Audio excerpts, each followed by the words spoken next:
एक व्यापारी का था एक जिद्दी और अधार्मिक बेटा बिल्लू।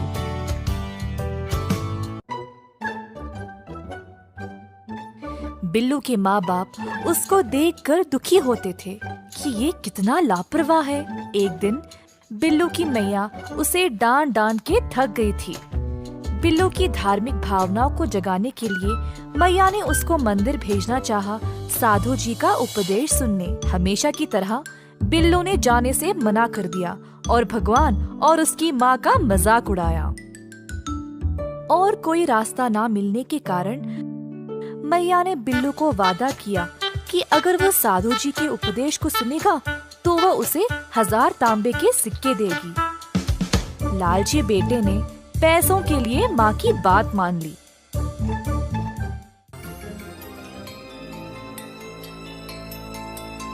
प्रवचन के दौरान बिल्लू मंदिर में बैठा रहा। वह प्रवचन के खत्म होने का इंतजार कर नहीं पाया ताकि वह घर जाकर 1000 तांबे के सिक्के ले ले। साधु जी की शिक्षा सुनने के बजाय बिल्लू आराम से सो गया।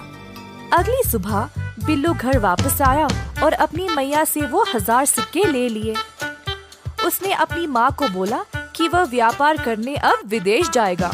मैया ने उससे ना जाने की भीख मांगी, परंतु बिल्लू ने कुछ नहीं सुना। उस रात बिल्लू ने अपना सामान बांधा और जल यात्रा के लिए निकल पड़ा। वह बंदरगाह गया और एक नाव पर सवार हो गया जो विदेश के लिए निकल रही थी।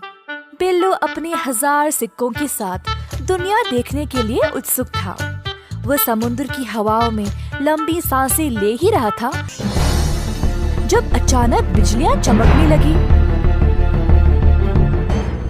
थोड़ी देर में हल्की हवाएं तेज तूफान में बदल गई। लोग इधर से उधर भाग रहे थे। नाव उलट-पुलट हो रही थी और नाव का कप्तान सब कुछ काबू में रखने की कोशिश कर रहा था। बिल्लू डर से कांपने लगा क्योंकि वह कभी भी घर से इतना दूर नहीं रहा। अपनी जान के लिए वह रोने लगा।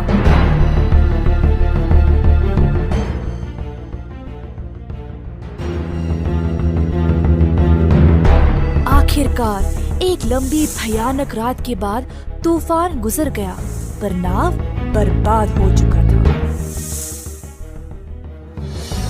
जैसे तैसे करके बिल्लू समुद्र तट तक तैरते हुए आ गया।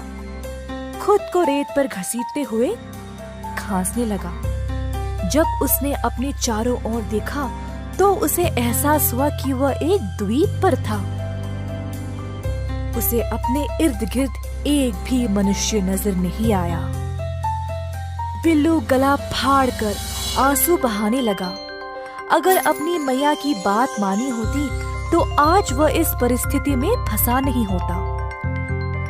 बिल्लू को अपनी अवज्ञा और लालच का भारी रकम देना पड़ा।